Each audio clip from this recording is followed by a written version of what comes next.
Let's make some fermented kraut. We're going to do thyme and lemongrass kraut. So thyme and lemongrass from the garden. I have 100 grams of shredded carrots. I'm going to use 1,500 grams of cabbage. I'm going to use 40 grams of salt. I always weigh my things to make sure I get consistency.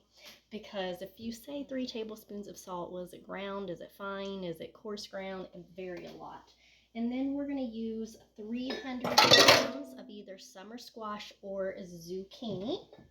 I have a pickler lid, glass jar, and then I have a weight. These things are not necessary. The pickler and the weight are not necessary. I have some fresh washed grape leaves from my grapes, which contain tannins, which help the kraut to remain crispy. Let's get it all cut up. Now, I like my kraut to have a lot of body, so I coarse chop my cabbage. If you like yours fine, limper, finer, send it through a food processor. Did you know you can even ferment the core of the cabbage? So really the only thing you're wasting is the roots.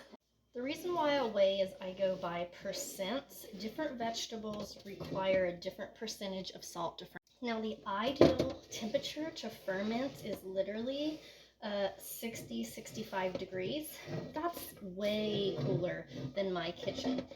So generally speaking, at that temperature, it would take about 3 weeks to ferment. This may be ready in as little as 5 to 7.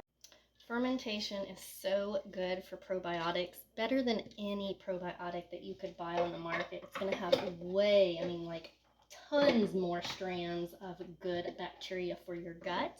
It is super important to make sure that everything is clean when you're doing ferments, because you don't want to end up with mold or something like that. That was 40 grams of salt. You see I'm mixing it in a bowl. We're just going to massage this, and as it starts to create its own juices as it wilts, and then after it gets kind of, a little bit more squishier, we'll pack it into the jar. So tell me, have you all made sauerkraut, fermented sauerkraut? Are you an experienced fermenter? You ferment all kinds of veggies. Tell me your experience with fermentation. I like lots of things fermented. The typical percentages is like 2 to 5%, except if you're doing something that molds more easily, like a pepper mash or something like that, you're going to go up to 10% with your salt. No iodine salt whatsoever, ever. You're wanting a good salt that has natural minerals in it.